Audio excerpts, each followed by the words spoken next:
When it comes to seasickness and motion sickness, now some of these remedies we can even kind of use or apply even with morning sickness. So with seasickness, we've got tobacco. Tobacco is quite useful where we have a vomiting or they feel sick by this continual kind of up and down motion that we experience in the sea. So I'm sure some of you experienced this before yourself, but tobacco is typically associated again with this kind of up and down sensation.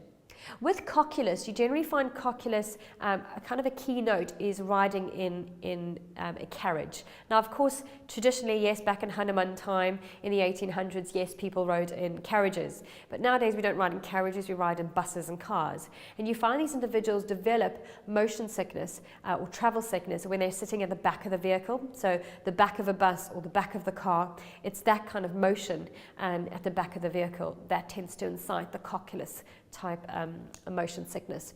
So they get sick incredibly easy.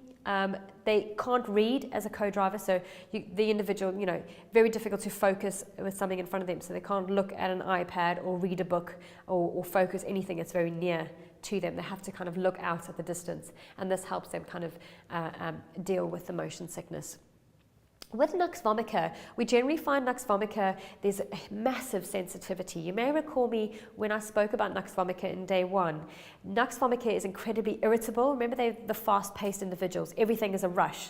But because of this irritability, a lot of this irritability comes on because they're hypersensitive to their environment.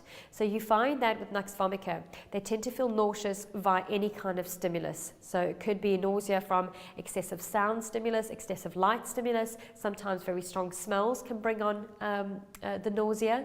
But you tend to find, so for example, stopping at a petrol station and filling up with petrol, the smell of the petrol could possibly incite a nux vomica type nausea response.